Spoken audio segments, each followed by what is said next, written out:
Hi everyone, स्वागत करती हूँ आप सभी का आज के इस वीडियो में। आप सबको पता है कि हम हमारे चैनल पर सीटेट एग्जाम के लिए प्रिपरेशन कर रहे हैं और मैं आप लोगों के साथ में साइंस सब्जेक्ट को डिस्कस कर रही हूँ। साइंस की हम लोग ऑलरेडी 2 से 3 क्लासेस को डिस्कस कर चुके हैं, जिसमें हम लोग बहुत सारी चीज़ों को कर चुके हैं। बहुत सारी चीज़ों में हम लोग कर चुके हैं। अम्ल के बारे में पढ़ चुके हैं, अम्ल के रासायनिक गुण, क्षार के बारे में पढ़ चुके हैं, पीएच के बारे में पढ़ चुके हैं और आज का हमारा जो टॉपिक होने वाला है वो होने वाला है लवण। यानी कि लवण क्या है, लवण क्या होता है, सॉल्ट क्या होता है, कितने प्रकार के होते हैं और ये कैसे बनते हैं, इनका क्या यूज़ होता है हमारे दैनिक जीवन में। ये सारी चीज़ें आज की वीडियो में हम लोग डिस्कस करने वाले हैं। तो अगर आप लोग आज की वीडियो देख रहे हैं तो इससे पहले आप लोग इससे पहले की जो 2 वीडियो है उसको पहले देखिएगा। वो 2 वीडियो अगर आप लोग देख लेते हैं तो ही आप लोगों को ये तीसरी वीडियो समझ में आएगी, अदरवाइज आप लोगों के काफ़ी सारी चीज़ें जो है वो मिसिंग रहेगी। और ये जो नोट्स है ये कम्प्लीटली हैंड रिटन नोट्स है, कम्प्लीटली फ्री ऑफ कॉस्ट है, कोई प्रकार का चार्ज आप लोगों से नहीं लिया जाता है ये नोट्स आप लोगों के साथ में शेयर करने के लिए। तो अगर आप लोगों को इसका नोट्स चाहिए, अभी आप लोगों ने मैंने जैसे स्क्रॉल किया तो आप लोगों ने नोट्स देख लिया कि ये नोट्स किस प्रकार के थे। तो अगर आप लोगों को इसका नोट्स चाहिए तो फिर आप लोग मेरे टेलीग्राम ग्रुप को ज्वाइन कर सकते हैं। टेलीग्राम ग्रुप का लिंक जो है वो आप लोगों को इसी वीडियो के डिस्क्रिप्शन बॉक्स में मिल जाएगा। स्टार्ट करते हैं। देखिए, हम लोग सबसे पहले पढ़ रहे हैं लवण के बारे में। लवण यानी कि सॉल्ट। सॉल्ट क्या होता है, जैसे सामान्यतया हम लोग जो हमारे घर में जिसका उपयोग करते हैं, जो हमारा नमक होता है, जो हमारे खाने का टेस्ट बढ़ाता है, उसको हम लोग साल्ट बोलते हैं, उसको हम लोग नमक बोलते हैं। क्या वो नमक ही लवण है? क्या लवण सिर्फ एक ही प्रकार का होता है या फिर ये अलग अलग प्रकार के होते हैं? तो देखिए, ये जो होता है वो एक रासायनिक यौगिक होता है, एक ऐसा केमिकल कंपाउंड होता है। जब जब हम कोई एसिड, यानी कि जब मैंने आपको आप लोगों को याद होगा, जब मैंने आप लोगों को अम्ल और क्षार की रासायनिक अभिक्रिया पढ़ाई थी, तब मैंने उसमें आप लोगों को एक उदासीनीकरण की अभिक्रिया पढ़ाई थी। उदासीनीकरण की अभिक्रिया में हम लोगों ने पढ़ा था कि जब अम्ल और क्षार आपस में क्रिया करते हैं तो लवण और जल बनते हैं। अम्ल और क्षार आपस में क्या बनता है? अम्ल और क्षार जब आपस में अभिक्रिया करते हैं तो क्या बनता है? तब बनता है लवण बनता है और जल बनता है। ऐसी रिएक्शन हम लोगों ने पढ़ी थी। अब आप लोगों ने सोचा है कि ये लवण क्या है? ये जो वो लवण है ना जो उदासीनीकरण की प्रक्रिया में बन रहा था, ये लवण वो ही है, ये सेम लवण है। ठीक है। तो जब अम्ल और क्षार जब आपस में दोनों आपस में क्रिया करते हैं तो अम्ल और क्षार एक दूसरे के प्रभाव को नष्ट कर देते हैं, न्यूट्रलाइज कर लेते हैं। इसी को हम लोग उदासीनीकरण की क्रिया कहते हैं और इसी को हम लोग इसी प्रकार से हमारा लवण का निर्माण हो जाता है। ठीक है। अब देखिए, यहाँ पर क्या होता है, हम लोगों ने क्या पढ़ा था कि लवण का निर्माण होता तो है, लेकिन लवण का निर्माण होता कैसे है? देखिए, हम लोगों ने पढ़ा कि कोई भी अम्ल होता है और कोई भी क्षार होता है, ये दोनों आपस में क्रिया करते हैं। ठीक है, जिसको हम लोग उदासीनीकरण की क्रिया कहते हैं।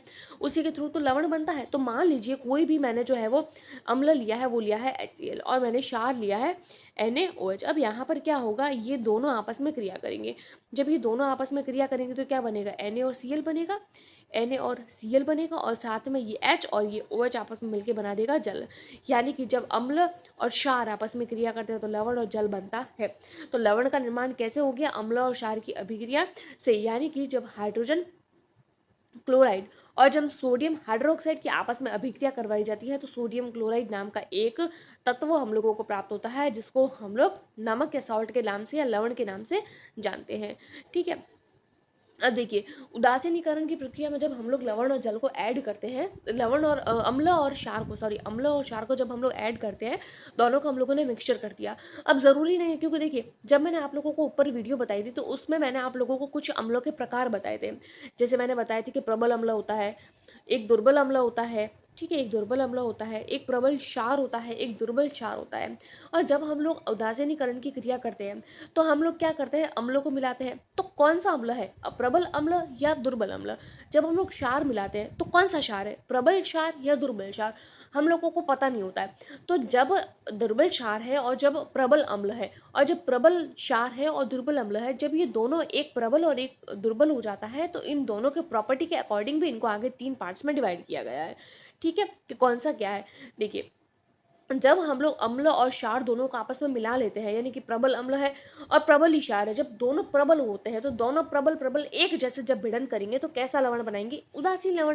भाई ऐसे ही बोलते हैं ना कि अम्ल और क्षार मिलकर एक उदासीन लवण बना देते हैं। तो जब एक ही सेम क्वांटिटी के हैं, सेम क्वालिटी के हैं, तो वो आपस में उदासीन लवण बना देंगे। उदासीन लवण, और उदासीन लवण का पीएच हम लोगों को पता है 7 होता है। इसके कुछ एग्जाम्पल, जो एक सामान्य एग्जाम्पल हम लोग देख सकते हैं सोडियम क्लोराइड का, और दूसरा एग्जाम्पल हम लोग देख सकते हैं पोटेशियम सल्फेट का। ये तो हो जाता है हमारा उदासीन लवण। उसके बाद में हम लोग देखते हैं हमारा दूसरा अम्लीय लवण कि एसिटिक सॉल्ट क्या होता है। देखिए एसिटिक सॉल्ट का मतलब क्या होता है, सॉल्ट तो सॉल्ट है, अब ये एसिटिक क्या है ये समझने की जरूरत है। देखिए मान लीजिए हम लोगों ने क्या किया है, हम लोगों ने एक लिया है अम्ल और दूसरा लिया है हम लोगों ने क्षार, ठीक है, एक लिया है अम्ल और एक लिया है क्षार। अब यहाँ पर एक आएगा अम्ल, किस प्रकार का अम्ल है, प्रबल या दुर्बल। यहाँ पर किस प्रकार का क्षार है, प्रबल या दुर्बल। देखिए जो चीज स्ट्रांग होगी वैसा ही लवण बनेगा। जैसे मान लीजिए अम्ल प्रबल है, ठीक है, और क्षार दुर्बल है, तो प्रबल क्या है, इसमें अम्ल है, तो प्रबल अम्ल है तो लवण भी अम्लीय प्रकार का होगा। अब मान लीजिए यहाँ पर क्षार प्रबल है तो यहाँ पर लवण भी कैसा बनता, क्षारीय। जो प्रबल होगा उसी प्रकार का लवण हम लोगों को प्राप्त होगा। अब मान लीजिए कोई एक अभिक्रिया है जिसके अंदर मैंने प्रबल अम्ल लिया और दुर्बल क्षार लिया। प्रबल अम्ल लिया है, प्रबल अम्ल मैंने ले लिया और साथ साथ मैंने दुर्बल क्षार ले लिया, ठीक है, दुर्बल क्षार ले लिया। तो प्रबल क्या है, इसमें प्रबल अम्ल है तो ये बन गया अम्लीय लवण। अम्लीय लवण बन गया, तो अम्लीय लवणों की पीएच कितनी होगी, अम्लों की पीएच कितनी होती है, 7 से ज्यादा या 7 से कम, तो इसकी पीएच कितनी हो जाएगी, 7 से कम। तो अम्लीय लवण की पीएच कितनी होती है, 7 से कम होती है। इसके कुछ कॉमन एग्जाम्पल NH4Cl, Na2SO4 यानी अमोनियम सल्फेट। उसके बाद में तीसरा आता है हमारा क्षारीय लवण। क्षारीय यानी कि यहाँ पर जो है वो क्षार प्रबल है, ठीक है, अम्ल जो है वो दुर्बल है लेकिन प्रबल क्षार है। अब देखिए क्षार है, ये 7 है, यहाँ पर उदासीन, ये पीएच स्केल में हम लोगों ने यही पढ़ा था। बीच का जो ये पीएच स्केल है, मान लीजिए बीच का जो होता है वो हमारा न्यूट्रल होता है, उदासीन होता है। अब यहाँ पर 7 से कम की तरफ जैसे जैसे जाते हैं तो वो अम्ल होता है, और 7 से ज़्यादा जाते हैं तो हम लोग क्षार मानते हैं। तो यहाँ पर कैसा लवण बन रहा है, क्षारीय लवण बन रहा है। तो उसका पीएच कितना होगा, अम्ल 7 से कम होगा या 7 से ज़्यादा होगा। मैंने अभी बताया कि जो क्षारीय लवण होता है उसका पीएच 7 से ज़्यादा होता है, तो यहाँ पर इस लवण का भी जो पीएच होगा वो 7 से ज़्यादा होगा। इसका एक सबसे बेस्ट एग्जाम्पल है सोडियम कार्बोनेट, ठीक है, सोडियम कार्बोनेट और सोडियम एसीटेट। आगे देखिए, अब हम लोगों ने लवण के बारे में तो देख लिया कि लवण कितने प्रकार के होते हैं, लेकिन क्या आप लोगों ने सोचा है कि हमारे दैनिक जीवन में भी कुछ लवण पाए जाते हैं। बहुत सारे लवण हमारे दैनिक जीवन में पाए जाते हैं। इसमें सबसे पहला लवण जो है वो हमारा मोस्ट इंपॉर्टेंट, जो हम डेली यूज़ करते हैं, जिसको हम लोग बोलते हैं साधारण लवण। साधारण लवण, नमक का मतलब होता है कॉमन सॉल्ट, जिसको हम लोग खाते हैं डेली की सब्जियों में जो हम डालते हैं। साधारण नमक का जो रासायनिक फॉर्मूला होता है वो होता है NaCl होता है, NaCl होता है। देखिए NaCl जो है वो, ये NaCl बनता कैसे है, NaCl कैसे बनता है, NaCl जो है वो प्रबल अम्ल यानी कि HCl और NaOH, जब NaOH और HCl जब आपस में क्रिया करते हैं, क्लोर क्षार अभिक्रिया के बारे में आप लोगों ने सुना होगा। क्लोर क्षार अभिक्रिया के माध्यम से क्या बनता है, नमक बनता है, NaCl बनता है। एक सेकंड रुकिएगा आप लोग, सॉरी, यहाँ पर क्लोर क्षार अभिक्रिया नहीं आएगी। साधारण नमक बनाने के लिए हम लोग क्या करेंगे, HCl की अभिक्रिया जो है वो NaOH के साथ में करा देंगे। NaOH की यानी कि ये जो है वो प्रबल अम्ल है और ये जो है वो प्रबल क्षार है। तो जब प्रबल क्षार और प्रबल अम्ल दोनों में मिल जाते हैं तो कैसा लवण प्राप्त होता है, उदासीन लवण प्राप्त होता है। न तो अम्लीय लवण है न क्षारीय लवण है। तो यहाँ पर हम अभिक्रिया जो है वो NaOH की HCl के साथ कराते हैं तो NaCl बन जाएगा और H2O बन जाएगा, ठीक है। अब देखिए इसका निर्माण कैसे हुआ वो तो आप लोगों को पता चल गया। अब देखिए इसका उपयोग करते कहाँ हैं, तो नमक का उपयोग हम लोग खाने में करते हैं, और जब कोई भी चीज़ हम लोग को स्टोर करके रखनी होती है ना, तब भी जनरली जो है वो साधारण नमक का उपयोग किया जाता है। देखिए हमारे आसपास बहुत सारे लवण पाए जाते हैं, ये एक बेसिक सॉल्ट है। बाकी सारे साल्ट का निर्माण जो है वो, बाकी सारे सॉल्ट के निर्माण के लिए इस साधारण प्रकार के सॉल्ट की जरूरत रहती है। इसी के थ्रू हम लोग बेकिंग सोडा, हमारे धोने का सोडा, हमारे जो कास्टिक सोडा होता है, कास्टिक सोडा क्या होता है, इसका नीचे की तरफ हम लोग देखेंगे कि ये कहाँ उपयोग होता है, ये क्या है और ये कैसे बना। तो इन तीनों के निर्माण के अंदर जो है वो कच्चे माल के रूप में, रॉ मटेरियल के रूप में हम लोग नमक का उपयोग करते हैं।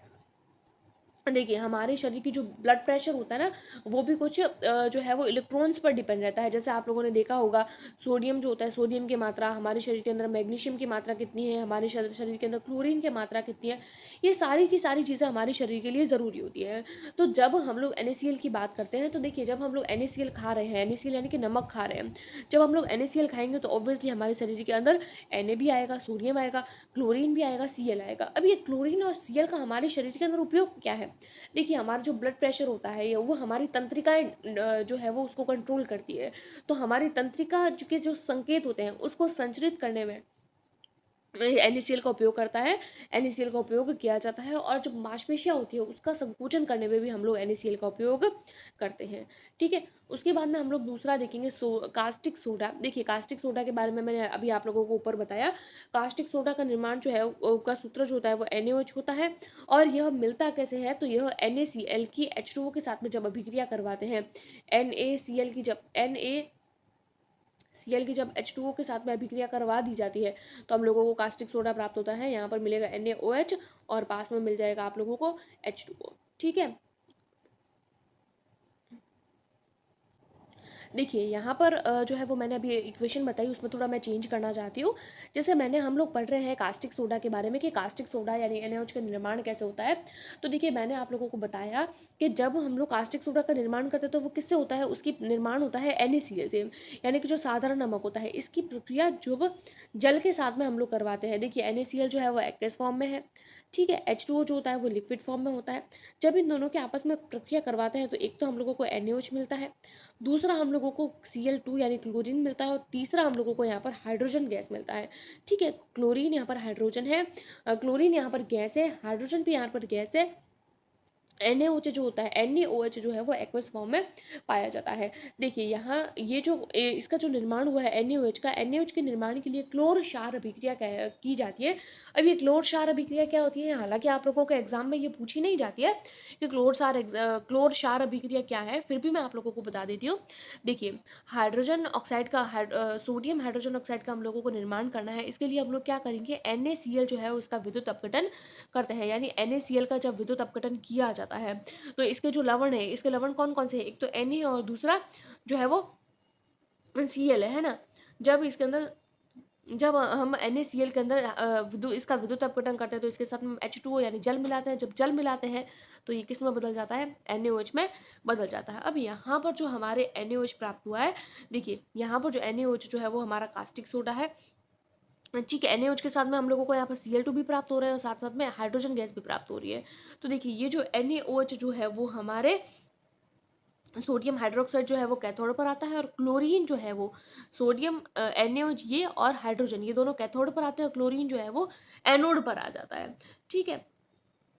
इसी प्रकार से जो है वो ये इक्वेशन होती है। क्लोर क्षार अभिक्रिया आई थिंक आप लोगों को समझ में आ गई होगी, नहीं समझ में आई है तो मैं एक बार रिपीट कर रही हूँ, शॉर्ट में रिपीट करती हूँ। देखिए क्लोर एल्किली प्रोसेस क्या होता है, क्लोर क्षार अभिक्रिया क्या होती है। क्लोर क्षार अभिक्रिया करने के लिए सोडियम क्लोराइड का विद्युत अपघटन किया जाता है। इसके थ्रू क्या बनता है, सोडियम हाइड्रोक्साइड बनता है। जब सोडियम हाइड्रोक्साइड बनेगा तो ये क्लोर क्षार अभिक्रिया कहलाएगी, ठीक है। जैसे कि मैंने बताया NaCl की अभिक्रिया जो है वो हम लोग किससे करवाते हैं, H2O से करवाते हैं। H2O से जब इसकी अभिक्रिया करवाते हैं तो हम लोगों को NaOH प्राप्त होता है, साथ साथ में हम लोगों को Cl2 प्राप्त होता है, और हाइड्रोजन गैस प्राप्त होती है। यहाँ पर जो Cl2 है वो एनोड पर प्राप्त होगा, NaOH और H2 जो है वो कैथोड पर प्राप्त होगा, ठीक है। ये मैंने आप लोगों को बता दिया कि NaCl के जलीय विलयन में यानी ब्राइन से बिजली गुजारी जाती है, ये मैंने बता दिया, ठीक है। अब देखिए ये जो होता है कास्टिक सोडा, इसका उपयोग कहाँ करते हैं, तो देखिए जो कागज उद्योग होते हैं, या फिर जो आर्टिफिशियल प्रकार के जो फाइबर वगैरह बनाते हैं, जो फाइबर्स होते हैं ना, जो पक्की चीज़ें होती है, रेयन वगैरह होते हैं, उसका उपयोग करते हैं। या फिर साबुन वगैरह का जो बिजनेस होता है उसके अंदर भी इसका उपयोग NaOH का उपयोग करते हैं। अपमार्जक वगैरह जो डिटर्जेंट होते हैं, जिसको हम लोग साधारणतया साबुन और सर्फ बोलते हैं, इसके अंदर इसका उपयोग किया जाता है, ठीक है। अब देखिए ये जो है कास्टिक सोडा NaOH का उपयोग जो है वो हम लोग जो है वो धातुओं की सफाई करने में भी करते हैं। जैसे मान लीजिए कोई धातु है, धातु के ऊपर जंग लग गई, तो उस जंग को उतारना है तो भी हम लोग NaOH का उपयोग कर सकते हैं। तीसरे प्रकार आता है हमारा विरंजक चूर्ण के। विरंजक चूर्ण क्या होता है, देखिए विरंजक चूर्ण का जो फॉर्मूला होता है वो मैं बता देती हूँ। विरंजक चूर्ण का फॉर्मूला होता है CaOCl2। इसका निर्माण कैसे होता है, देखिए निर्माण करने के लिए हम लोग क्या करेंगे, सबसे पहले हम लोग करेंगे बिना बुझा हुआ जो चूना, शुष्क बुझा हुआ जो चूना होता है, शुष्क बुझा हुआ चूना क्या होता है, CaOH का हॉट वाइज ये शुष्क बुझा हुआ चूना है। इसकी प्रक्रिया जब हम लोग Cl2 के साथ में करवाते हैं, जब इस ये शुष्क बुझा हुआ चूना प्रक्रिया करवाई इसकी Cl2 के साथ में, जब इन दोनों के आपस में रासायनिक अभिक्रिया करवाई तो हम लोगों को प्राप्त हो गया CaOCl2 प्लस जल, पास में हम लोगों को प्राप्त हो गया जल। देखिए ये जो है विरंजक चूर्ण इस प्रकार प्राप्त हो गया। कैसे प्राप्त हुआ, मैं सिंपल वापस बताती हूँ। CaOH हॉल्ट वाइज यानी शुष्क बुझा हुआ चूने की अभिक्रिया जब क्लोरीन से करवाते हैं तो विरंजक प्राप्त होता है CaOCl2, और पास में जल प्राप्त होता है, ठीक है। इसका जो रासायनिक नाम होता है वो कैल्शियम ऑक्सीक्लोराइड होता है। या कैल्शियम इसको हाइपोक्लोराइड भी हम लोग बोलते हैं। जब कैल्शियम ऑक्सीक्लोराइड बोलते हैं तब तो इसका फॉर्मूला ये होता है CaOCl2। ठीक है, और जब कैल्शियम हाइपोक्लोराइड होता है तो CaO, फिर ये ब्रैकेट लगा देते हैं और ये इस प्रकार से आ जाता है। ठीक है ना, तो ये होता है सेरियम जो है वो कैल्शियम ऑक्सीक्लोराइड, कैल्शियम हाइपोक्लोराइड, दोनों सेम ही है बट इनके नाम थोड़े थोड़े चेंज है। अब देखिए ये जो विरंजक चूर्ण होता है इसका उपयोग कहाँ करते हैं, तो जो वस्त्र उद्योग होते हैं, जो सूती उद्योग होते हैं, और जो रासायनिक बिजनेस होता है जो केमिकल के थ्रू चलते हैं, उसमें ये अपचायक के रूप में काम करते हैं। और ये जो हमारा जल वगैरह होता है इसके अंदर कीटाणु वगैरह को मारने के लिए भी रोगाणुनाशक के रूप में हम लोग विरंजक चूर्ण का उपयोग करते हैं। देखिए, अब हम लोग आगे पढ़ेंगे बेकिंग सोडा, जिसको हम लोग खाने के सोडे के नाम से भी जाते हैं। खाने के सोडे का नाम जो फॉर्मूला होता है वो होता है हमारा NaHCO3, NaHCO3, जिसको सोडियम हाइड्रोजन कार्बोनेट कार्बोनेट या फिर सोडियम बाई कार्बोनेट के नाम से भी जानते हैं। यह कैसा होता है, तो देखिए इसकी जो प्रकृति होती है वो बहुत ज़्यादा दुर्बल होती है। ये लवण लवण है, क्षारीय प्रकार का लवण है। क्यों? क्योंकि इसके अंदर NaHCO3 है। NaHCO3 जो होता है वो क्षारीय होता है और ये गैर संक्षारक होता है, यानी कि अगर ये किसी बर्तन के अंदर है तो वो उसके ऊपर जंग नहीं लगाएगा, उसके ऊपर संक्षारण होने नहीं देगा। ठीक है, उसके बाद में आता है ये एक एंटी एसिड की, यानी कि इसका उपयोग कहाँ होता है। ठीक है, खाने के सोडे का उपयोग कहाँ करते हैं, एक तो हम लोग खाने वगैरह में करते हैं, दूसरा हम लोग एंटी एसिड के रूप में। आप लोगों ने देखा होगा आज के समय में तो हम लोग यूज़ करते हैं किसका, जब हमारे गैस में पेट में जलन होती है या हमारे शरीर में जब हम गैस बनती है तो हम किसका उपयोग करते हैं, तब तो हम आजकल कोल्ड ड्रिंक पीते हैं, थम्स अप लाते हैं या फिर इनो लाते हैं। लेकिन आपने हमारी मम्मी को या फिर दादी वगैरह को देखा होगा कि जब उनकी गैस बनती थी या पेट में जलन होती थी तो अब वो क्या करते थे, तब वो पानी के अंदर थोड़ा सा सोडा डालते थे, नमक डालते थे और झाग बच जाते थे तो वो उसको पी जाते थे। इसका मतलब क्या है कि एसिडिटी का भी काम, एसिडिटी को रोकने का भी काम करती है। तो ये एक प्रकार से हमारे पेट की अम्लता को दूर करने के लिए भी, एसिडिटी को उदासीन करने के लिए भी इसका उपयोग करते हैं। उसके अलावा देखिए बेकिंग सोडा का उपयोग जो है वो बेकिंग पाउडर बनाने में भी करते हैं। कैसे करते हैं, देखिए जब टार्टरिक अम्ल, बेकिंग पाउडर जो होता है, बेकिंग सोडा जो होता है, जब इसको टार्टरिक अम्ल के साथ में मिलाते हैं, जब इस जैसे ही टार्टरिक अम्ल के साथ में मिलाया इसमें से CO2 गैस निकल गई। CO2 गैस के कारण ही दुनिया की जितनी भी ब्रेड्स वगैरह, केक वगैरह जो स्पंजी बनते हैं वो सब बेकिंग सोडा के कारण। तभी आप लोगों ने कभी देखा होगा कि आपकी मम्मी ने अगर कभी जो है वो केक या फिर कुछ ब्रेड वगैरह बनाई हो तो उसके अंदर हमेशा जो है वो बेकिंग पाउडर या बेकिंग सोडा डालते हैं। क्यों? क्योंकि वो किसी अम्ल के साथ में क्रिया करती है तो CO2 गैस निकालती है, जिसकी वजह से कोई भी चीज़ फूल जाती है। उसके अलावा इसका उपयोग जो है वो अग्निशामक के रूप में करते हैं। सोडा अम्ल अग्निशामक भी इसको बोला जाता है। क्या बोलते हैं इसको, जो खाने का सोडा होता है, बेकिंग सोडा जो होता है उसको हम लोग सोडा अम्ल अग्निशामक के रूप में भी बोलते हैं। कैसे होता है इसका उपयोग, देखिए जो सोडियम हाइड्रोजन कार्बोनेट जो है इसके साथ में जब सल्फ्यूरिक अम्ल मिलाते हैं, जब ये दोनों आपस में मिलते हैं तो कार्बन डाइऑक्साइड CO2 गैस छोड़ते हैं। जब CO2 गैस छोड़ते हैं तो वो आग बुझाने का काम भी करता है।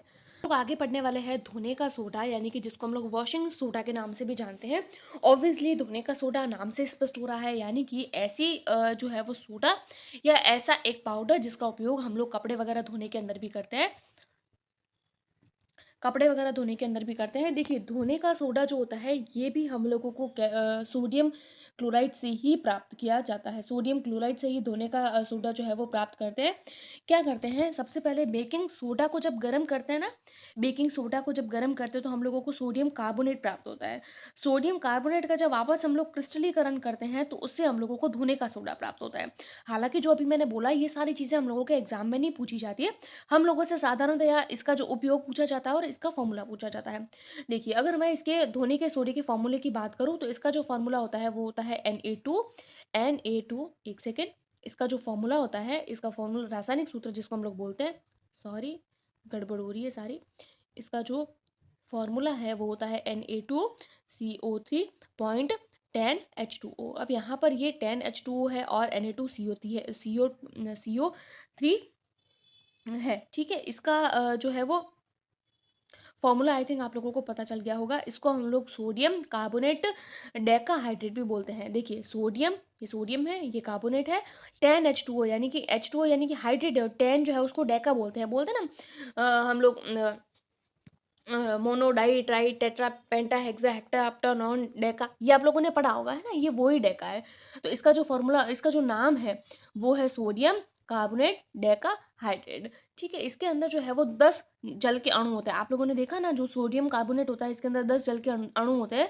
10 जल के अणु जो जिस अगर कोई भी लवण के साथ में, अगर किसी भी लवण के साथ में इस प्रकार से जल के अणु आ जाते हैं, इसको हम लोग क्रिस्टलन जल बोलते हैं। क्या बोलते हैं? क्रिस्टलन जल बोलते हैं। क्रिस्टलन का जल, इसमें जल के 10 अणु क्रिस्टल के रूप में मौजूद पहले से ही होते हैं। अगर मैं इसके डेफिनेशन की बात करूं क्रिस्टलन जल की, तो देखिए, लवण के एक सूत्र इकाई में जल के निश्चित अणुओं की संख्या, यानी कि जो लवण होता है उसके अंदर जितने जल के अणु होते हैं, उसी को हम लोग क्रिस्टलन जल कहते हैं।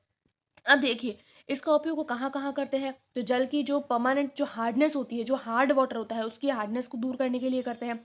कांच उद्योग में, साबुन उद्योग में, कागज उद्योग में, और बोरेक्स जैसे जो पदार्थ होते हैं, जो बोरेक्स बोरेक्स जिसको हम लोग सुहागा भी बोलते हैं, उसके निर्माण में भी इसका उपयोग किया जाता है। उसके अलावा धोने के सोडे का उपयोग जो है वो हम लोग साफ-सफाई वगैरह में भी करते हैं। देखिए, यहाँ पर एक वर्ड आया है बोरेक्स, यानी कि सुहागा।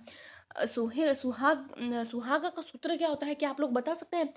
हालाँकि हमारे एग्ज़ाम में आता नहीं है, लेकिन फिर भी मैं आप लोगों के साथ में शेयर करती हूँ। देखिए, सुहागा का सूत्र काफ़ी टफ है, बड़ा है। Na2B Na2B4O5, फिर आता है OH का होल 4 पॉइंट 8 H2O। ये जो फॉर्मूला है, ये हमारा बोरेक्स का है। बोरेक्स, जिसको हिंदी में सुहागा भी बोलते हैं। ठीक है। अगला आता है हमारे plaster of Paris. Plaster of Paris, जिसको हम लोग पीओपी के नाम से भी जानते हैं। पीओपी, देखिए, इसका जो फॉर्मूला होता है प्लास्टर ऑफ पेरिस का, इसका फॉर्मूला होता है CaSO4 का हाफ H2O। CaSO4 यानी कैल्शियम सल्फेट का आधा, फिर आधा आ जाता है आगे जल के अणु। ठीक है। देखिए, इसका निर्माण कैसे करते हैं? प्लास्टर ऑफ पेरिस, देखिए, हम लोग पढ़ रहे हैं प्लास्टर ऑफ पेरिस। ठीक है। प्लास्टर ऑफ पेरिस का निर्माण जो है वो जिप्सम को गर्म करके करते हैं। जिप्सम क्या होता है? जिप्सम होता है CaSO4.2H2O। तो जब इसको गर्म करते हैं, तो वापस से हमारे जो है वो ये जल का जो अणु है वो डेढ़ अणु निकल जाता है, और आधा अणु रह जाता है जल का। ठीक है। अब देखिए, प्लास्टर ऑफ पेरिस का उपयोग कहाँ करते हैं? तो टूटी हुई हड्डियों को, जो डॉक्टर वगैरह जो होता है वो उसको उसमें करते हैं। उसके अलावा दीवारों की जो छत वगैरह होती है उसमें हम लोग पीओपी करते हैं ना, आप लोगों ने सुनी होगी। हमारे घरों के जो छत की होती है उसकी तरफ एक ऊपर की साइड में एक अच्छी सी डिजाइन्स होती है, वो जो डिजाइन होती है उसी को, वो ही जो होती है वो प्लास्टर ऑफ पेरिस होती है। उसके अलावा जो हमारी चौक होती है वो भी प्लास्टर ऑफ पेरिस की बनी हुई होती है। आजकल तो खिलौने हो गए, जो हमारे डेकोरेटिव सामान हो गए, ये सारी चीजें जो है वो प्लास्टर ऑफ पेरिस से बनाई जाती है। अब हम लोग देख रहे हैं जिप्सम के जिप्सम क्या होता है? देखिए, अभी हम लोगों ने देखा पीओपी। पीओपी का फॉर्मूला क्या था? CaSO4 point half H2O। ठीक है, हाफ H2O। उसी प्रकार से अब हम लोग जिप्सम देखेंगे, तो जिप्सम का फॉर्मूला होता है CaSO4.2H2O। तो आप लोगों को समझ में आ गया कि यहाँ पर 2H2O है, यहाँ पर हाफ H2O है, बाकी सारा यहाँ पर सेम है। CaSO4 यानी कि जिप्सम को जब गर्म करते हैं तो क्या प्राप्त होता है? CaSO4 पॉइंट हाफ H2O, यानी कि पीओपी प्राप्त होता है, और पीओपी को वापस ठंडा करके जल मिलाते हैं तो जिप्सम प्राप्त होता है। ये दोनों आपस में रिलेटेड होते हैं। ठीक है। पीओपी में वापस पानी मिला देते हैं तो हम लोगों को दोबारा से जिप्सम प्राप्त हो जाता है। अब देखिए, जिप्सम का जो यूज होता है वो कहाँ करते हैं? तो सीमेंट वगैरह जो होती है ना, सीमेंट वगैरह जो होती है, इसके अंदर जिप्सम का हम लोग यूज करते हैं। देखिए, आप लोगों ने देखा होगा जब आपके घर वगैरह बनते हैं तो सीमेंट जो होती है, सीमेंट को जैसे ही खोलते हैं उसके अंदर तुरंत के तुरंत पानी मिला देते हैं। ठीक है। पानी मिला देते हैं उसके अंदर, फिर पानी मिलाते हैं ना, फिर थोड़ी देर के लिए अगर रख देते हैं तो सीमेंट क्या होती है? जम जाती है। आप लोगों के अगर मकान वगैरह कभी बने हो तो थोड़ी देर के लिए आप लोग एक सीमेंट का गट्टा लो, उसके थोड़ी देर के लिए रखो, वो हल्की हल्की जमना शुरू हो जाएगी। लेकिन कई बार कैसा होता है कि जो बड़ी बड़ी फैक्ट्रीज होती है, या जो बड़ी बड़ी कंपनीज बनती है, बड़ी बड़ी जब बिल्डिंग्स बनती है, तो उसके अंदर तो ज्यादा ज्यादा सीमेंट चाहिए होती है, यानी कि सीमेंट होती है, फिर उसके अंदर ज़्यादा पानी मिक्स करते हैं, यानी ज़्यादा कंटेंट बनाते हैं। तब वो जो सीमेंट होती है वो जमती क्यों नहीं है? वो क्यों खुली-खुली पड़ी रहती है? क्यों उसकी दीवारें बन जाती है? क्योंकि उसके अंदर जो है वो क्या मिलाते हैं? उसके अंदर हम लोग मिलाते हैं जिप्सम। यानी कि सीमेंट उद्योग में जब जिप्सम का उपयोग करते हैं तो यही करते हैं, जिप्सम के कारण जो है वो सीमेंट की जमने की दर थोड़ी कम हो जाती है। इसके दौरान सीमेंट को सही तरीके से हम लोग लगा सकते हैं। उसके अलावा जिप्सम का उपयोग जो है वो क्षारीय भूमि के सुधार के लिए, यानी ऐसी भूमि जो खराब हो गई है, उसके अंदर कृषि करनी है, तो सॉइल कंटेनर के रूप में हम लोग जो है वो इसका यूज करते हैं। ठीक है। उसके अलावा यह पौधों को कैल्शियम और सल्फर जैसे भी आवश्यक पोषक तत्व भी प्रदान करती है। तो इसी के साथ में हमारी ये जो एक क्लास है वो कंप्लीट होती है। आई होप आप लोगों को क्लासेस पसंद आ रही है। पीडीएफ के लिए आप लोग मेरे टेलीग्राम ग्रुप को ज्वाइन कर सकते हैं। टेलीग्राम ग्रुप का लिंक आप लोगों को इसी वीडियो के डिस्क्रिप्शन बॉक्स में मिल जाएगा। और इसकी पीडीएफ को कंप्लीटली पढ़ने के बाद में और इस वीडियो को कंप्लीटली देखने के बाद में आप लोग इसका टेस्ट ज़रूर देखिएगा। आज ही के दिन मैं आप लोगों के साथ में इसका टेस्ट भी डिस्कस कर लूँगी ताकि आप लोगों की जल्दी से जल्दी सिलेबस कंप्लीट हो सके। आई होप आप लोगों को क्लास पसंद आई होगी। Thanks for watching.